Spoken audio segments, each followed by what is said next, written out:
अंतस प्रणाम। मैं स्मिता श्रीवास्तव आप सभी का बहुत बहुत स्वागत करती हूँ आज के इस कार्यक्रम यानी कि अंतस यात्रा में। अंतस यात्रा में आज का विषय है विदुर नीति। विदुर नीति कहते हैं कि महाभारत के महाविनाश की आधारशिला रखी जाने से पूर्व सशंकित धृतराष्ट्र द्वारा विदुर को बुलाकर उनसे विचार विमर्श करना और विदुर का महाराज धृतराष्ट्र की भूमिका का उल्लेख करते हुए उन्हें उन्हें उनके दायित्व का बोध कराने के लिए जो दिया गया नीतिगत उपदेश है, जिसको महर्षि वेद व्यास जी ने अपने महाभारत जो उनके द्वारा रचित है महाभारत का ग्रंथ है, उसमें उद्योग पर्व में विदुर नीति के नाम से वर्णित है। और हम हमेशा जैसे सुनते चले आए हैं विदुर नीति, चाणक्य नीति, लेकिन वो नीति है क्या, उसके विषय में हम क्या कितना जानते हैं।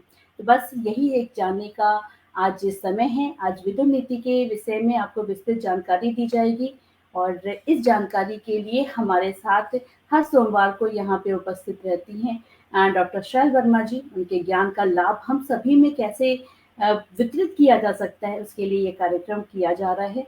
तो जितनी जल्दी हो सके आप भी हमसे यहाँ पे जुड़ने का प्रयास कीजिए और इस कार्यक्रम को लाइक और कमेंट के साथ में शेयर करना भी मत भूलिए। तो चलिए, और बहुत ही आदर और सम्मान के साथ हम स्वागत करते हैं डॉक्टर शैल वर्मा जी का। अंतस प्रणाम मैम। नमस्कार। नमस्कार जी। आज सबसे का पहले तो आप सभी को बहुत बहुत बधाई और शुभकामनाएं कि अंतस फाउंडेशन को एक विस्तृत दायरा मिल गया है और वो और अधिक कहना चाहिए कि वेबसाइट तो वर्ल्ड स्तर की होती है। हमारा बन गया है जी। हाँ, तो मैं अध्यक्ष महोदय डॉक्टर राजेश राज जी को भी बहुत बहुत धन्यवाद देती हूँ और इसकी जो संस्थापिका हैं श्रीमती स्मिता श्रीवास्तव जी, उनके अथक प्रयासों से ही ये सब संभव हो पाया है और उन्होंने एक अच्छा मंच तैयार किया है कि जिसमें साहित्य, संगीत, कला और भारतीय संस्कृति सारे विषयों के लोगों को उन्होंने अच्छे अच्छे विद्वानों को एकत्रित किया, एक मंच दिया जिससे कि सभी अंतस यात्रा ही कहना चाहिए क्योंकि अंतर्मन की बात होती है, वही वाणी से निकलती है। तो हम सभी उससे एक दूसरे से जुड़ते हैं और एक दूसरे से सीखते भी हैं, बहुत कुछ एक दूसरे से सीखते हैं और प्रेरणा पाते हैं। तो ये बहुत ही अच्छा एक मंच है और सभी के लिए लाभप्रद है और आगे आने वाली पीढ़ी के लिए भी लाभप्रद है। खाली हम लोग अपने लिए ही नहीं चर्चा करते हैं, लेकिन जो जिसके चिंतन और स्वाध्याय में जो भी बातें आती हैं वो सभी अपने अपनी अभिव्यक्ति प्रदान करते हैं और इसके लिए मैं उज्जवल भविष्य के लिए इस फाउंडेशन के और आगे निरंतर आगे बढ़ते रहने के लिए मैं बहुत बहुत शुभकामनाएं देती हूँ और सभी का अभिनंदन करती हूँ। और मेरा यही उद्देश्य है कि जो हमारी भारतीय संस्कृति बहुत ही पुरानी वैदिक काल से चली आ रही है, यानी ईसा के जन्म से हजारों वर्ष पूर्व, आप सोचिए कि 5000 साल पहले, आज से 5000 वर्ष पूर्व महाभारत का समय था और उससे भी आप समझ लीजिए 5000 10,000 पूर्व फिर राम का समय रहा होगा, जब वाल्मीकि ऋषि का समय रहा होगा। तो कितने पुराने, और उस समय की जो जो विद्याएं हैं जो हम आज ग्रंथों में पढ़ते हैं, जानते हैं, तो कई बार ये लगता है कि कितनी जो समाज के लिए बहुत ही उपयोगी विद्याएं थी लुप्त हो गई हैं। और जो कुछ भी हमारे पास धरोहर के रूप में है, बहुत से लोग संस्कृत के होने की वजह से नहीं पढ़ते कि संस्कृत भाषा है, लेकिन हम उसको जो जिस भाषा में हम बोलते हैं, अपने भावों को अभिव्यक्त करते हैं, उस भाषा में भी जाने तो तभी उसको हम समझ सकेंगे। तो इसलिए आज विदुर नीति पर हमारा चर्चा का विषय है और इस चर्चा को प्रारंभ करने के पूर्व मैं अपने गुरु को तथा महामुनि व्यास को भी प्रणाम करके फिर चर्चा प्रारंभ करती हूँ। अज्ञानतिमिरान्धस्य ज्ञानाञ्जनशलाकया चक्षुरुन्मीलितो येन तस्मै श्री गुरुवे नमः।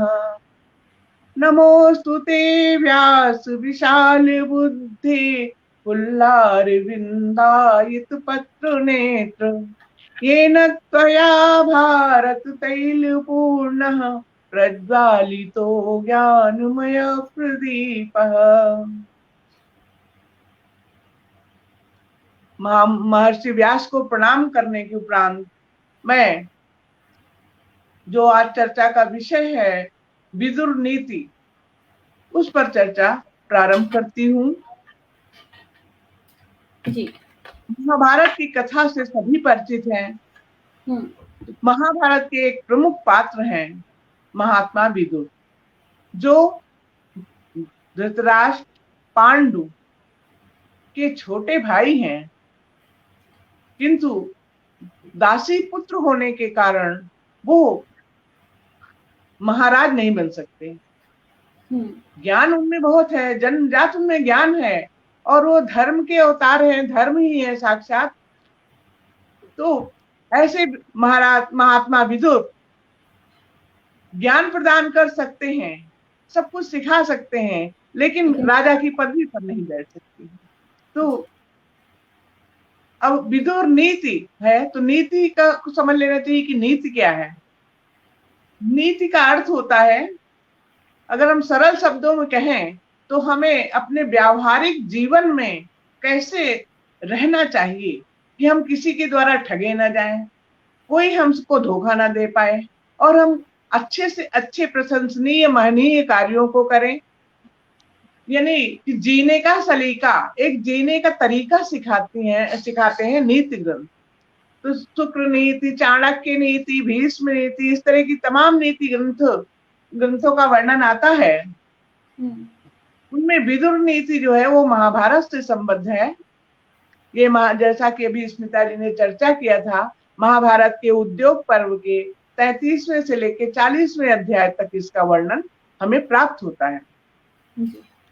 अब नीति यानी हमें परिचित से कैसा व्यवहार करना चाहिए, अपरिचित से कैसा व्यवहार करना चाहिए, समाज में रहते हुए हमें किन किन बातों का ध्यान रखना चाहिए, एक राजा के क्या दायित्व होते हैं, उसको किससे सलाह लेनी चाहिए, किससे दूर रहना चाहिए, कौन से अवगुण हैं जो मनुष्य को नष्ट कर देते हैं, पतित कर देते हैं, और कौन से ऐसे गुण हैं जिससे मनुष्य प्रसिद्धि प्राप्त कर लेता है। तो इन सब बातों का, इन सब वर्णन उपदेशात्मक रीति से तो नहीं कह सकते, क्योंकि विदुर महाराज से बात कर रहे हैं तो विनम्रता पूर्वक ही अपना परामर्श दे रहे हैं उन्हें। और इसको ऐसे भी समझना चाहिए कि जैसे छोटे बच्चे घर में होते हैं, तो कोई मान लियो बड़े लोग आते हैं तो घर में बच्चों को सिखाया जाता है कि इनको प्रणाम करो, इनका चरण स्पर्श करो, इनको जल ला कर दो। तो एक व्यवहारिकता सिखाई जाती है। अगर व्यवहारिक ज्ञान न दिया जाए तो बड़ी दिक्कत हो जाए। तो इसी तरह विदुर नीति में व्यवहारिक ज्ञान है, जो हजारों साल पहले जो व्यक्ति हुए उनके लिए भी उपयोगी थे, जो आज हैं उनके लिए भी उपयोगी है, और जो आज के बाद होंगे उनके लिए भी उपयोगी है। और ऐसा नहीं है कि भारत में रहने वाले के लिए ही उपयोगी है, वो किसी भी देश का हो, किसी भी समय का हो, किसी भी स्थान का हो, किसी भी जाति का हो, किसी भी वर्ग का हो, किसी भी भाषा बोलने वाला हो, वो सभी के लिए ही बहुत ही महत्वपूर्ण है। तो विदुर नीति का वर्णन हम कथा के माध्यम से, थोड़ा कथाओं का प्रसंग देके रोचक बनाने के साथ करना चाहेंगे। और इसके पहले कि महात्मा विदुर इतने धर्म के ज्ञाता हैं, धर्मशास्त्रों के ज्ञाता है, धर्मज्ञ हैं, और उनको इतना राजनीति का ज्ञान है और छल छद्म की पहचान है, और इतनी दूरदर्शी हैं कि हम क्या बताएं। एक राजा को जितना दूरदर्शी होना चाहिए उतने वो दूरदर्शी भी हैं, और समय समय पर धृतराष्ट्र को परामर्श भी देते हैं। तो इतना ज्ञान होते हुए वो आखिर दासी पुत्र कैसे हुए, क्या कारण है, इससे संबंधित एक कथा आती है जी। तो इस कथा में ये जिक्र आता है कि बहुत पुराने समय में एक ऋषि थे, उनका नाम था मांडव्य। मांडव्य ऋषि अपनी कुटिया में तपस्या कर रहे थे। तो उन्होंने देखा कि कुछ चोर धन लेकर के गठरी में धन बांध बांध कर आए और उन्होंने कहा कि हम आपकी कुटिया में धन छुपा देते हैं। उन चोरों ने सोचा कि उनकी कुटिया के अंदर तो कोई ढूंढने नहीं आएगा, ये ऋषि हैं, अपना साधना तपस्या कर रहे हैं, तो इनकी कुटिया में अंदर जाकर उन्होंने धन छिपा दिया और वो सब चले गए। लेकिन थोड़ी देर बाद राजा के सिपाही आए, उधर से निकले और बोले कि इधर से चोर आए थे, जरूर धन इधर ही कहीं छुपाया है। इन्होंने कुछ नहीं कहा, अपने शांत भाव से रहे। लेकिन उन लोगों ने कुटिया के अंदर जाकर देखा तो धन की पोटली पोटली रखी हुई थी। उन्होंने कहा, अच्छा यही तुम तपस्वी बने हो, बड़े पाखंडी हो, और यहाँ इतना तुमने जो है धन छुपा रखा है। तो उन्होंने कहा कि मैंने धन नहीं छुपाया है, लेकिन वो लोग पकड़कर उनको राजा के पास ले गए। तो राजा जो है, उन्होंने पूछा कि क्या तुम्हारी कुटिया में धन मिला है? तो उन्होंने कहा, हाँ मेरी कुटिया में धन मिला है, लेकिन मैंने चोरी नहीं की है। लेकिन राजा ने कहा और मंत्रियों से परामर्श किया कि जब इनकी कुटिया में धन मिला है तो यही चोर हुए, उस धन को इन्होंने ही अपहरण के साथ छुपाया, वरना कैसे कुटिया में धन पहुंच जाता। और उनको जो है सजा सुना, उनको चौराहे पर सूली पर लटकाने की सजा सुनाई। उस समय सूली भी कैसी थी कि ऊपर से एकदम नुकीली थी, नीचे से तो खंभा था लेकिन ऊपर जाकर एकदम नुकीली थी। वहां पर उनको बैठा दिया, टांग दिया। अब वो तो योगी थे, तो वहां पर भी वो अपना ध्यान लगाकर बैठ गए। उनको सूली होने से कोई फर्क नहीं पड़ा, वो ध्यान लगाए बैठे। तो वहां की जो प्रजा थी वो दौड़ दौड़ कर आने लगी कि भाई चलो देखो, चौराहे पर एक ऋषि को, साधु को जो है सूली पे चढ़ाया गया है। जब आए वहां पर देखे तो लोग पहचान गए कि अरे ये तो मांडव्य ऋषि है, ये कोई चोर नहीं है। तो कुछ प्रजा जाके, जो उन्हें पहचानते थे, राजा के पास जाकर उन्होंने शोर मचाया कि आपने किसको सजा दे दी, वो तो मांडव्य ऋषि हैं, वो चोर नहीं है, उन्होंने किसी तरह के धन नहीं चुराया, जरूर कोई चोर ही उनके आश्रम में धन छुपाया है। तो फिर राजा को समझ में आया, राजा आए, बड़े भी करुण विलाप करने लगे कि अरे मुझसे बहुत बड़ी गलती हो गई और आप मुझे क्षमा कर दीजिए, मैंने आपको पहचाना नहीं और आप हमारे राज्य में रहते हैं और मैंने नहीं पहचाना, इतनी बड़ी सजा दे दी, आप मुझे क्षमा करें, क्षमा करें। तो उन्होंने कहा कि राजन, तुम क्यों क्षमा मांगते हो? तुमने तो अपना कर्म किया है, कि चोर को दंडित करके कर्म किया है, लेकिन मैं चोर नहीं हूं, इसका हिसाब तो मैं धर्मराज से लूंगा कि मुझे ये सजा क्यों मिली। और फिर वो राजा को क्षमा करके सीधे धर्मराज के पास पहुंच जाते हैं। धर्मराज उनको देखकर बड़े चकित हो जाते हैं, कहते हैं अरे यहाँ कैसे आ गए? कहते हैं अरे धर्मराज, तुम मुझे ये बताओ कि तुमने ऐसी परिस्थितियां मेरे जीवन में क्यों उत्पन्न की कि मुझे चोरी की सजा मिली, और वो भी इतनी कष्टकर पीड़ादायक सजा मुझे मिली, मैंने कौन सा अपराध किया था? धर्मराज ने कहा कि अच्छा विचार कर बताता हूँ। उन्होंने अपने बही खाते वगैरह जो भी देखते होंगे देखा। कहा अरे तुमको इस बात की सजा मिली है कि बाल्यावस्था में जब तुम 6 वर्ष के थे तो तुमने कीड़ों को पकड़ करके उनको सींग चुभाई थी। तितली है, टिड्डे हैं, इनको पकड़ लेते थे, उनको सींग चुभा देते थे, इसलिए तुम्हें सजा मिली। तो मांडव्य ऋषि बहुत नाराज हुए। उन्होंने कहा अरे धर्मराज, 6 वर्ष के बालक को कोई नीति का ज्ञान नहीं होता है, वो नहीं जानता कि क्या अपराध है और क्या करना चाहिए, क्या नहीं करना चाहिए, उसको कर्तव्य या कर्तव्य का बोध नहीं होता है। और तुमने जो ऐसे बाल्यावस्था में किए गए अपराध की मुझे इतनी बड़ी सजा दी, मैं तुझे श्राप देता हूँ कि तुम जो है 100 वर्ष तक जाकर पृथ्वी लोक में दासी पुत्र होकर के जीवन व्यतीत करोगे। तो उनके श्राप के अनुसार जो धर्मराज थे वो दासी पुत्र के रूप में जन्म लिए।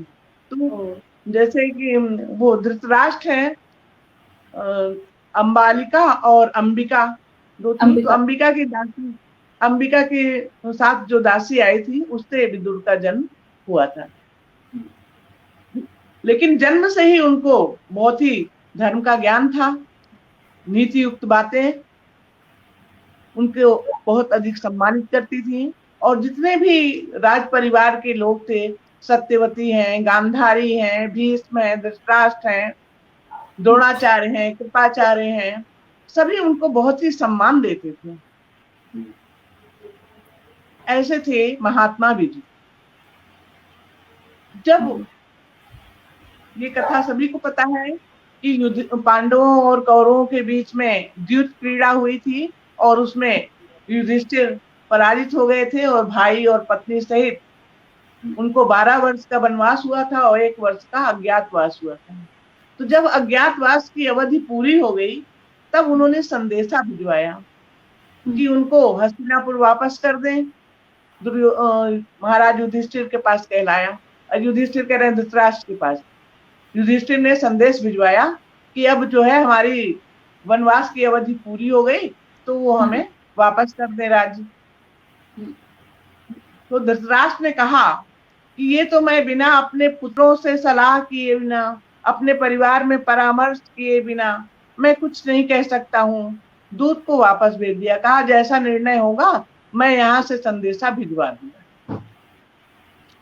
तो परामर्श उन्होंने संजय को भेजा। संजय धृतराष्ट्र के सारथी थे और वो भी ज्ञानी थे और उनको धृतराष्ट्र को समय समय पर वो भी बहुत सलाह देते थे। और गीता पढ़ने वाले सब जानते ही हैं कि संजय को ही महर्षि व्यास ने दिव्य दृष्टि प्रदान की थी कि वो युद्ध का सारा दृश्य देखते जाते थे और धृतराष्ट्र को बताते जाते थे। तो संजय से महाराज धृतराष्ट्र ने कहा कि उनसे कह दो कि कोई भी ऐसा कार्य ना करें कि भरत वंश का विनाश हो जाए, वो किसी प्रकार युद्ध ना अपनाएं। संजय से उन्होंने ये कहलाकर भेजा। जब संजय महाभारत वहां गए, पांडवों के पास गए, वहां पर कृष्ण भी थे, उनके सामने कहा कि युधिष्ठिर ने, वो धृतराष्ट्र ने कहा है कि युधिष्ठिर ऐसा कुछ भी कार्य ना करें कि जिससे भरतवंशियों का विनाश हो या युद्ध हो, कोई भी ऐसा कार्य उन्हें नहीं करना चाहिए। तो कृष्ण ने संजय से कहा कि उनसे जाकर कह दो कि युद्ध करना न करना युधिष्ठिर के हाथ में नहीं है। ये तो धृतराष्ट्र महाराज है, उनको निर्णय करना पड़ेगा कि वो इनका हक दे दें, अधिकार दे दें तो युद्ध नहीं होगा, और अगर नहीं देंगे तो युद्ध की स्थिति बनेगी। तो संजय आए लौटकर आते आते शाम हो गई और धृतराष्ट्र के पास गए। अब धृतराष्ट्र चाहते हैं कि उनको तुरंत ही बता दें, लेकिन संजय भी अपना नीतिज्ञ थे। उन्होंने कहा कि मुझे जो भी बताना है मैं पूरे भरी सभा में बताऊंगा, सभा के सामने सब बताऊंगा पूरा हालचाल, और अकेले में नहीं बताऊंगा। एक कहकर वो कहे मैं बहुत थक गया हूं, अपने चले गए। अब रात का समय है और धृतराष्ट्र को नींद ही नहीं आ रही, अंदर से बहुत ही मन आकुल व्याकुल है कि क्या कहा होगा युधिष्ठिर ने, वो लोग मानेंगे या नहीं मानेंगे। अब दुर्योधन तो बहुत ही हठी है, दुर्योधन किसी की बात नहीं मानता है, तो क्या करें। उठकर अपने महल में इधर से उधर टहलते हैं, उनको नींद नहीं आती, मानसिक अंतर्द्वंद से परेशान है। तब वो कहते हैं दूसरे की विदुर को बुला कर लाओ। विदुर को, जब भी वो परेशान होते हैं तो विदुर को ही अपना आत्मीय समझते हैं। कहते हैं उनसे बुलाओ, जब तभी मुझे शांति मिलेगी, तभी मैं निश्चिंत होकर सो पाऊंगा। फिर महात्मा विदुर आते हैं, प्रणाम करते हैं, उनसे पूछते हैं कि आखिर क्या बात है, आपकी उद्विग्नता का क्या कारण है।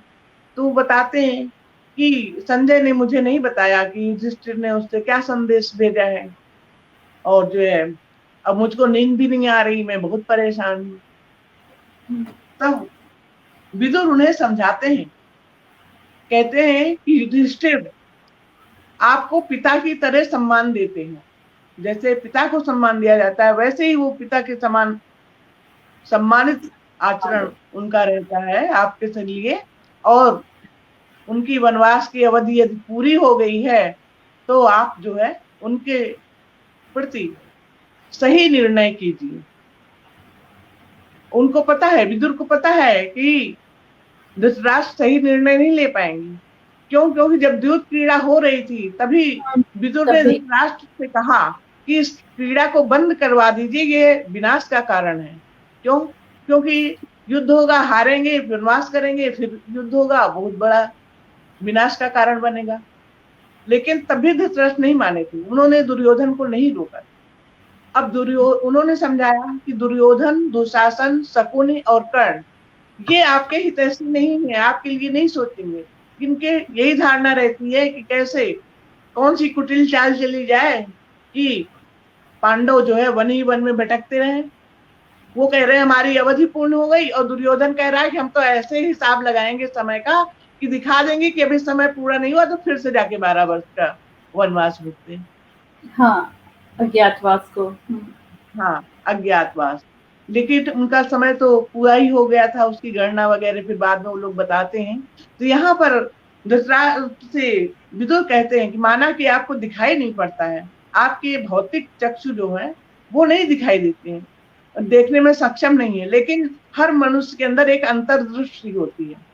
अंतर्दृष्टि होती है, वो किसी बात को लेकर चिंतन करता है, समझता है कि हमें क्या करना चाहिए, क्या नहीं करना चाहिए। तो आप अपनी अंतर्दृष्टि का प्रयोग करिए और युधिष्ठिर के प्रति आपको न्याय करना चाहिए। उसी उसमें वो बताते हैं कि परम क्षिपति दोषेण वर्तमान स्वयं तथा यश्च क्रुध्यति अनिशान सच मूर्तमो नरः। जो व्यक्ति दूसरों पर दोष लगा देता है, जैसे ही कोई काम गलत हुआ तो अपनी गलती नहीं देखता, दूसरों पर दोष लगा देता है और क्रोध प्रकट करता है, अनपेक्षित वाक्यों को बोलता है, तो वही मनुष्य सबसे अधिक मूर्ख होता है। जो अनाहूता प्रविशति, बिना बुलाए किसी भी सभा में, पार्टी में प्रविष्ट होता है, अपृष्टो बहुभास्ते, बिना पूछे बहुत कुछ बोलता चला जाता है, अविश्वस्ते विश्वसित, और जो विश्वसनीय व्यक्ति नहीं है उस पर विश्वास कर लेता है, मूढ़ चेता नराधम, वो व्यक्ति तो बहुत ही निम्न कोटि का होता है, यानी जो अविश्वसनीय है उसकी बातों पर विश्वास कर लेता है, ऐसा व्यक्ति उच्च कोटि का नहीं होता है। कहते हैं कि एक धनुर्धारी अगर एक तीर मारता है तो एक व्यक्ति की ही जान जाती है, एक प्राणी की जान जाती है, लेकिन जहां पर मंत्रीगण गलत सलाह देते हैं, अगर राजा को कोई मंत्री गलत सलाह दे देता है और राजा उस पर विचार नहीं करता, अविवेकपूर्ण निर्णय ले लेता है, वो तो सारे राष्ट्र का ही विनाश कर डालता है। इसलिए राजा को स्वयं अपनी विवेक बुद्धि से निर्णय लेना चाहिए कि क्या उचित है, क्या अनुचित है। और क्योंकि राजा जो है उसका केवल प्रजा यानी एक ही व्यक्ति नहीं संतान है, उसकी तो सारी प्रजा संतान है। यानी महाराज धृतराष्ट्र जो है उनके पुत्र ही केवल पुत्र नहीं है, जो पांडु पुत्र हैं वो भी उनके पुत्र हैं, तो उनके प्रति किसी भी प्रकार से अन्याय नहीं होना चाहिए। और कहते हैं कि जो भी राजा है उसको ये ध्यान रखना चाहिए कि जो अल्प प्रज्ञ है, मंद बुद्धि है, उससे कभी सलाह नहीं लेना चाहिए। जिनकी बुद्धि कम है उनसे सलाह ना ले। और किससे ना ले? दीर्घ सूत्री। दीर्घ सूत्री किसे कहते हैं? जो काम को हमेशा टालता रहता है। कहेगा हम शाम को कर लेंगे, शाम कहेगा कल कर लेंगे, कल कहेगा परसों कर लेंगे, काम के सही समय पे जो नहीं करते हैं, दीर्घ सूत्री हैं। और जो बहुत अधिक जल्दबाज हैं, बिना समझे पूछे तुरंत ही काम करने लगे, आगा पीछा कुछ नहीं सोचते हैं। 3 तरह के व्यक्तियों से राजा को कभी सलाह नहीं लेना चाहिए।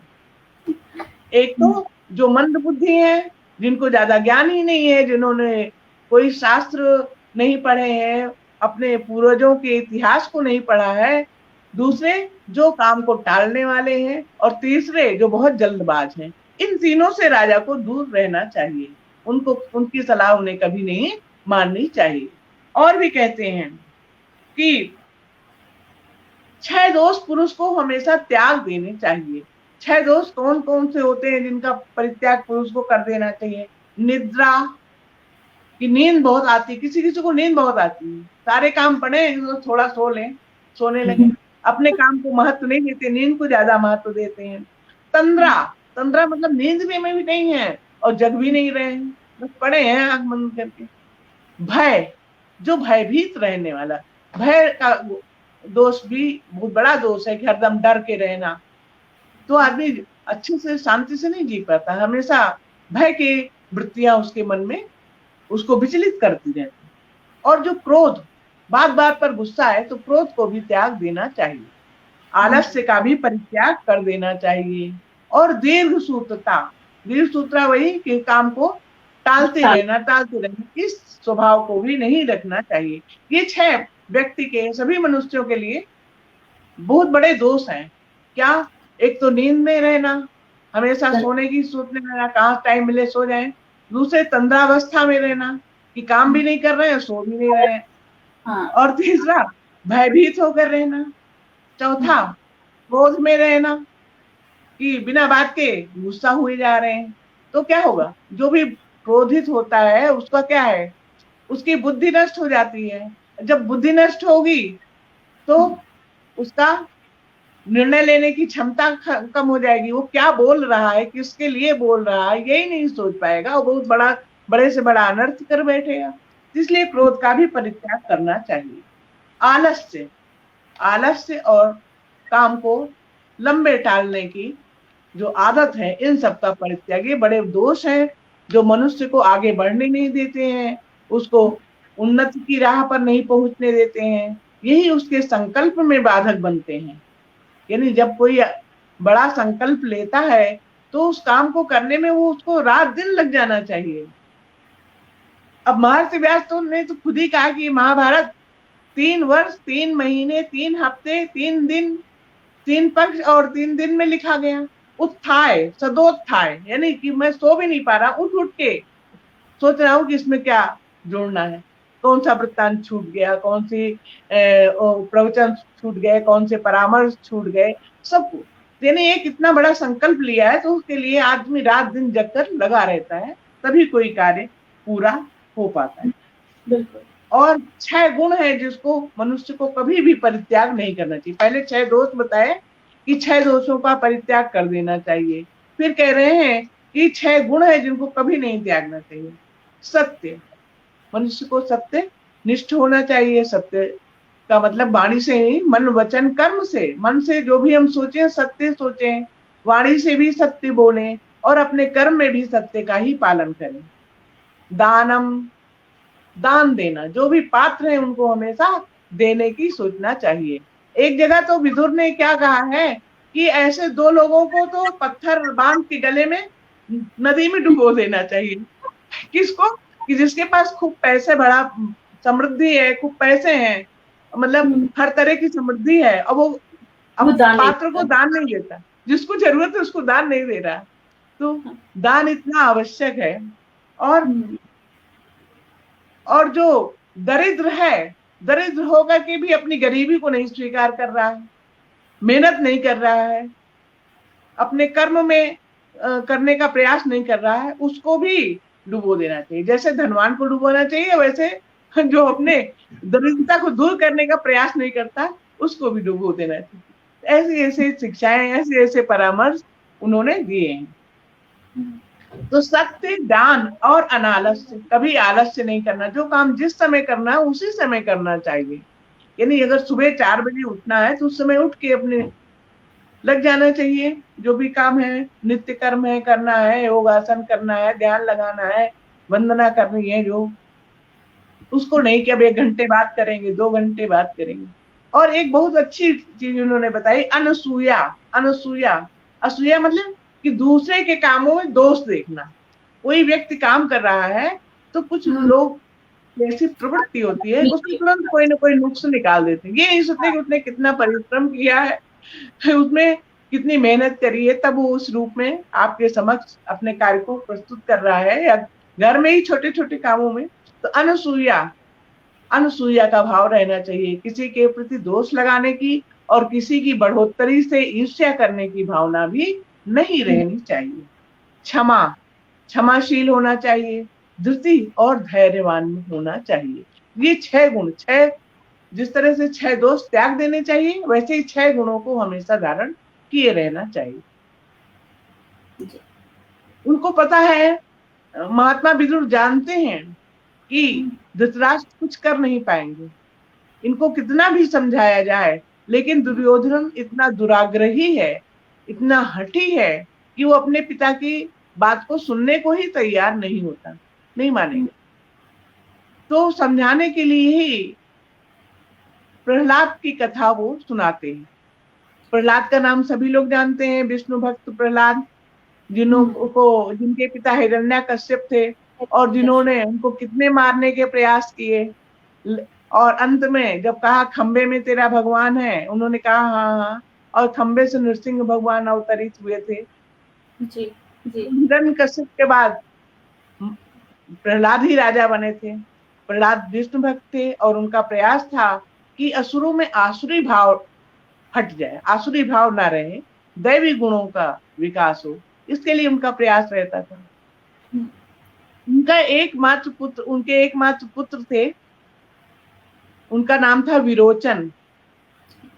विरोचन विरोचन के ही पुत्र थे बलि, जिनसे तीन पंख धरती हाँ वामन अवतार में विष्णु भगवान ने ली थी। जी हाँ, जी तो ये विरोचन जो थे, ये वो उनके एकमात्र पुत्र थे। प्रहलाद की माँ का नाम है कयादु और पत्नी का नाम है धृति। जी जी अब प्रहलाद को अपने समय में तो पिता का प्रेम नहीं अनुभव हुआ था, पिता उनको चाहते ही नहीं थे, लेकिन ये अपने पुत्र को बहुत चाहते हैं। अगर पुत्र शिकार खेलने जाए और समय पर न वापस आए तो बहुत चिंतित हो जाते थे और स्वयं ही उसको ढूंढने के लिए जंगल में चले जाते थे, विरोचन विरोचन आवाज लगाते हुए। तो एक दिन क्या हुआ कि विरोचन शिकार खेलने गए हुए थे और उधर एक ऋषि पुत्र थे सुधन्वा, वो थे अंगिरा ऋषि के पुत्र थे, सुधन्वा नाम था उनका। तो वो दोनों, ऐसा हुआ कि एक ही वृक्ष के नीचे से जा रहे थे तो वृक्ष अचानक टूट कर गिर पड़ा। आंधी वगैरह आ रही होगी, उसकी कुछ डालियां टूट गई, उससे विरोचन को भी कुछ चोट आ गई और सुधन्वा को भी चोट आ गई। तो वहीं पास में श्रीवत्स, एक ऋषि थे श्रीवत्स, उनका आश्रम था। तो वहां गए कि कुछ जल वगैरह मिल जाए तो अपना मुंह धो ले, चेहरे पर ही चोट लगी हुई है, हाथ में लगी है। तो उस समय श्रीवत्स तीर्थ यात्रा पर गए हुए थे, उनकी पुत्री रहती वहां पर, उसका नाम था दीपावली। तो वो अच्छा ये जो आप लोगों ने देखा होगा, विष्णु पुराण आया था, महाभारत जैसे रामानंद सागर का ही बनाया हुआ था, हाँ उसमें विष्णु मैंने पुराण में, अच्छा उसमें एक कथा आई थी। मैंने तो कथा सुना है दीपावली ने देखा, ये हाँ, हाँ दोनों युवक घायल हैं, तो वो दोनों को ही लेप, जैसा भी आयुर्वेदिक लेप होगा वो उनको लगाती हैं, जो उनकी चोट साफ करके दोनों को ही लगा देती हैं। तो जब वो लगा रही हैं तो विरोचन सोचते हैं कि इस युवती से मेरा विवाह हो जाए, और सुधन्वा को ऐसा लगता है कि लेप लगाते समय दीपावली ने उनकी तरफ बहुत स्नेह से देखा है, तो वो उनको चाहती हैं। अब मतलब एक ही युवती एक है और दो युवक हैं जो उनके साथ विवाह करना चाहते हैं। सोचिए कितनी विषम स्थिति है। फिर वो लोग वहीं रुक जाते हैं। सुधन्वा का आश्रम तो पास में ही था, वो अपने आश्रम में चले जाते हैं। उधर से प्रहलाद जो है ढूंढते ढूंढते आते हैं कि विरोचन कहाँ है, इतना आंधी पानी चल रहा है, विरोचन विरोचन। तो विरोचन उन्हें मिलते हैं तो कहते हैं कि अरे तुम, इतनी देर हो गई और तुम घर क्यों नहीं वापस लौटे। तो बताते हैं कि ऐसी ऐसी चोट लगी और यहाँ पर उपचार हो गया, अब जल्दी, ज्यादा चोट नहीं लगी, ठीक हो जाएगी। फिर वो ये भी बता देते हैं कि दीपावली नाम की ऋषि कन्या है जिसने उनको औषधि दी है और वो उनसे विवाह करना चाहते हैं। तो कहते हैं अच्छा चलो घर चलते हैं, फिर इस बारे में विमर्श करेंगे, आपस में बातचीत करेंगे। जाते हैं, कयादु भी बहुत, दादी थी का विरोचन की दादी कयादु बहुत प्रसन्न हुई, माता धरती भी प्रसन्न हुई।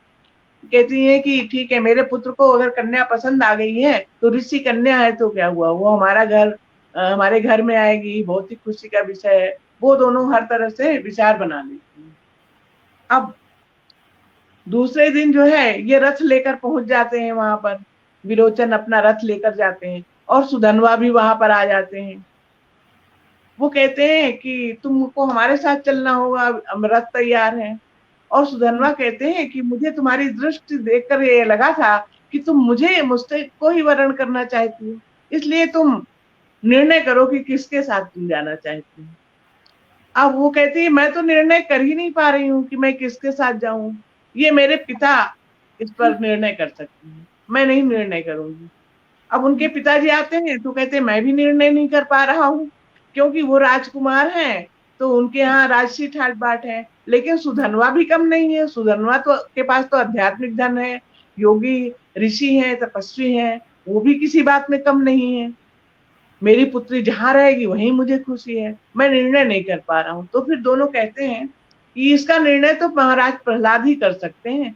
महाराज प्रहलाद बहुत ही न्यायशील है, उनके न्याय के चर्चा है। लिए उनको बहुत ख्याति प्राप्त है, चर्चा है चारों तरफ।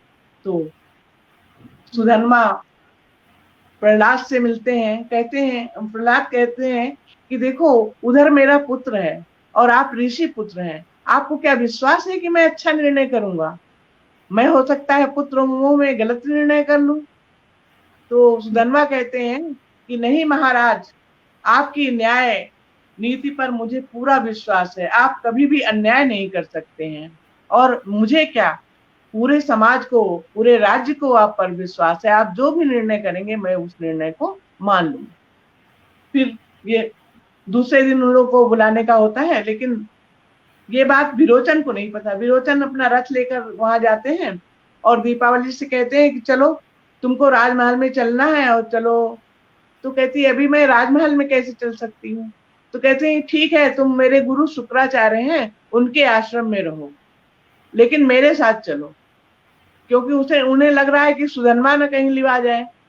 तो वो कहते रथ पे बैठो, रथ पे बैठ जाती है और समस्या नहीं। शुक्राचार्य के यहाँ लिवा, कहते हैं कि शुक्राचार्य से कहते हैं कि इनको आप अपनी पुत्री की तरह ही अपने आश्रम में रख लीजिए और जब तक निर्णय न हो आपके पास ही रहेंगी। शुक्राचार्य कहते हैं विरोचन से, वो बहुत ही प्रिय शिष्य थे उनके, वो कहते हैं कि ठीक है, तुम जो है निश्चिंत होकर रहो, ये पुत्री की तरह रहेंगी। और उससे भी कहते हैं बिल्कुल अपने बिना किसी संकोच के पुत्री के भांति मेरे आश्रम में तुम रहो, जब निर्णय होगा तो होगा। निर्णय तो यही होगा कि विरोचन की ही रानी तुम बनोगी। और विरोचन से भी कहते हैं कि मेरे रहते ऐसा हो ही नहीं सकता कि तुम सुधन्वा विवाह करे, तुम्हारा ही विवाह होगा।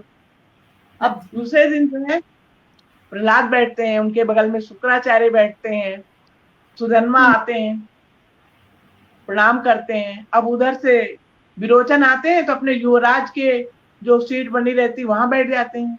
प्रहलाद कहते हैं कि इस समय तुम पक्षी हो, मतलब जैसे कोई न्याय होता है तो पक्ष प्रतिपक्ष होता है, तुम भी एक पक्ष हो, इसलिए तुम यहाँ अपने पद, युवराज के पद पर नहीं बैठोगे, तुम भी जहाँ सुधन्वा खड़ा है वहीं पास में जाकर खड़े होगे।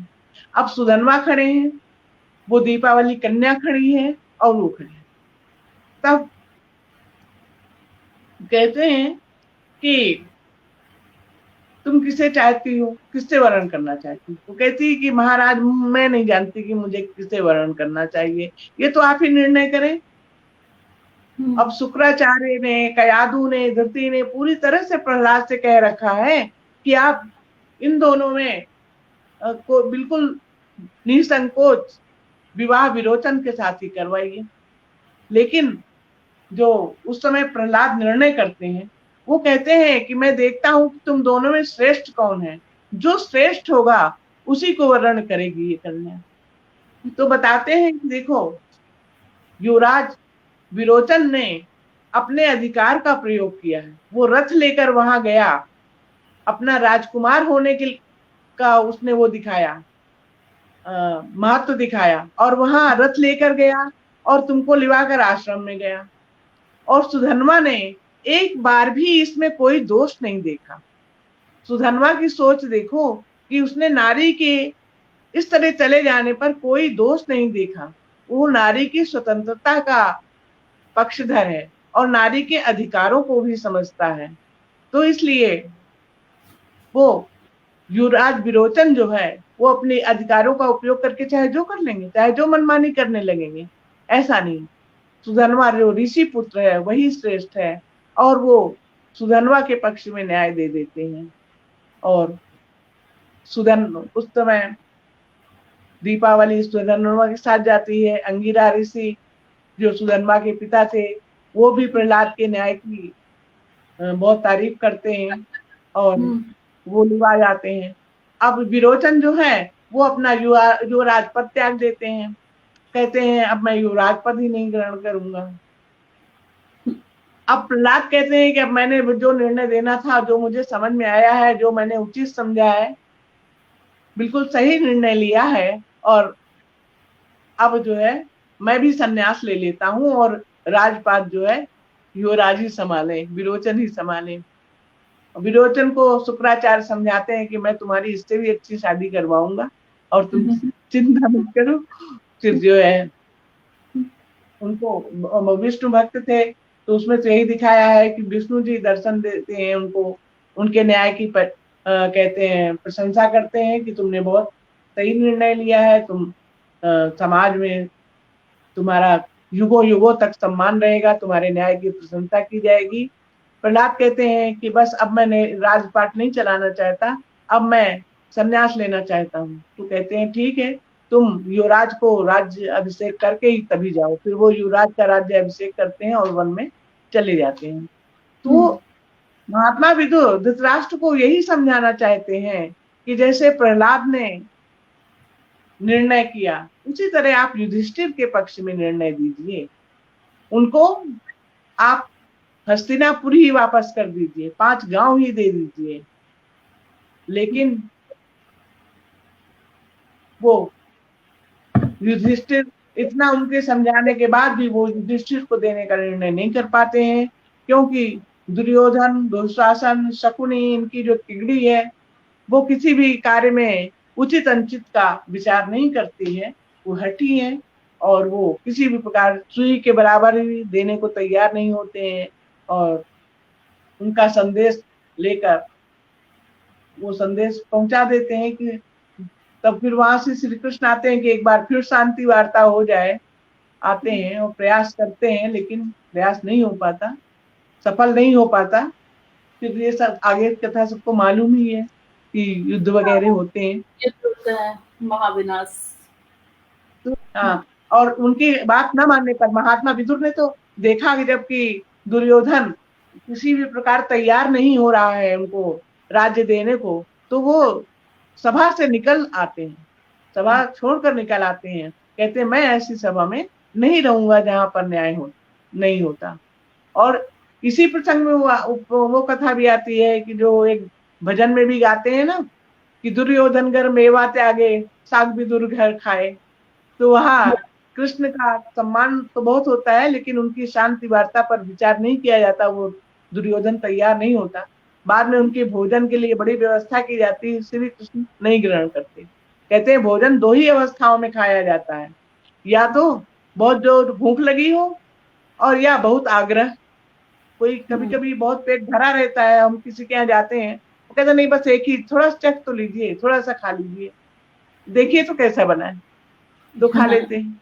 या तो बहुत ज्यादा भूख से व्याकुलता हो, लेकिन मेरे अंदर दोनों ही चीजें नहीं है, इसलिए नहीं खाते, और जाकर विदुर के यहाँ जाकर के वहीं पर ग्रहण करते हैं, आतिथ्य ग्रहण करते हैं। तो इस तरह की कथा है। तो ये विदुर नीति जो है, विदुर नीति में यही बातें बताई गई हैं कि मनुष्य को कैसे अपने अंतर चक्षुओं को हमेशा जागृत रखना चाहिए, विचार करना चाहिए, चिंतन करना चाहिए, और तभी वो अपने परिवार में सफल होगा, समाज में सफल होगा और राजनीति में भी सफल होगा।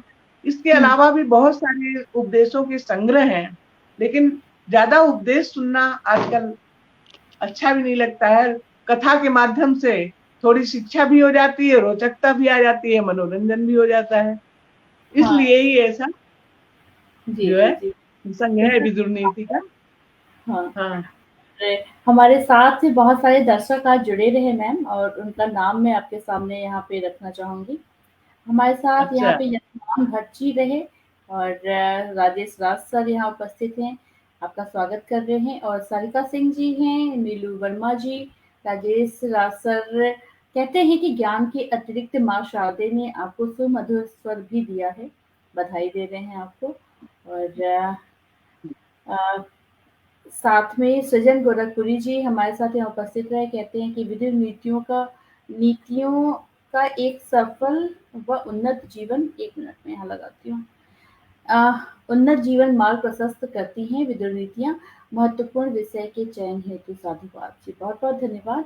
और साथ में हैं डॉक्टर मनोज गौतम मनु जी, सभी का बहुत-बहुत स्वागत है और बहुत-बहुत धन्यवाद और अ, बहुत-बहुत बधाई भी आपको कि आप हमारे साथ यहाँ पे जुड़े हैं और उम्मीद है कि आपने इस कार्यक्रम को ना सिर्फ देखा होगा बल्कि प्रेरणा रूप से आप इसको शेयर भी अवश्य कर रहे होंगे, लोगों तक पहुँचाने का भी कार्य कर रहे होंगे। तो बस अंतस से जुड़ने के लिए भी आपको बहुत-बहुत धन्यवाद। मैम बहुत-बहुत शुक्रिया, बहुत-बहुत धन्यवाद आपको क्योंकि आपके बिना तो ये सब संभव ही नहीं था। और जिस तरह से आपके अब ज्ञान का देखिए, लाभ इतना बड़ा आपका मंच है, इसमें बहुत से लोग हैं जो हमसे भी बहुत अधिक जानते होंगे। हाँ, ऐसा नहीं, और भी बहुत से अधिक अध्ययन करते, क्योंकि हरि अनंत हरि कथा अनंता, है ना। हाँ, ये तो विशाल सागर है, जो अपना भारतीय वांग्मय है, जो भी शास्त्र है, ज्ञान है, वो अनंत सागर है। उसकी एक बूंद भी किसी को मिल जाए, एक बूंद की बूंद मिल जाए समझो, तो भी बहुत है। बस ये है कि रुचि बनी रहे। जब हम चर्चा करते हैं तो यही है कि सबको रुचि बने, वो लोग और अध्ययन करें और नई नई चीजें खोज लें। और बिल्कुल। थोड़े से समय में थोड़ा सा बताना, ये थोड़ा दुष्कर कार्य है। अगर और लोग रुचि करें, अपना पढ़ें, आगे बढ़ें, तो जी, इसी के साथ डॉक्टर मैं अपना को भी और मुझे भी हम दोनों को शुभकामनाएँ और बधाई दे रही हैं। अंतस की वो भी एक पात्र हैं, एक अभिन्न अंग हैं, तो आपको भी बहुत-बहुत बधाई मिलो जी। जसपाल सिंह जी जो समाज सेवा से में बहुत अग्रणी भूमिका निभा रहे हैं, वो हमारे साथ यहाँ पे उपस्थित हैं। शानदार कार्यक्रम, आप दोनों का स्वागत है। आपका भी बहुत-बहुत स्वागत है सर। सादर प्रणाम आप सभी को। सभी को बहुत बहुत धन्यवाद। और फिर जय बहुत हिंद, जय भारत। शर्मा जी की कहानी सुनना मत भूलिएगा क्योंकि वो एक नई कहानी के साथ हर मंगलवार को शाम को 5 बजे यहाँ पे उपस्थित रहती हैं। हाँ, और भी बिल्कुल। अटल के जितने भी कार्यक्रम हैं, आप उसमें जुड़ भी सकते हैं, अपनी सुझाव भी दे सकते हैं। तो सभी का बहुत-बहुत स्वागत है, सभी के स्वागत का हम आमंत्रित करते हैं। तो फिर इन्हीं बातों के साथ में मैं यहाँ से विदा लेती हूँ, डॉक्टर शैल वर्मा जी के साथ में। और निश्चित रूप से हम फिर बहुत जल्दी मिलने वाले हैं। तब तक के लिए नमस्कार, जय हिंद, जय भारत।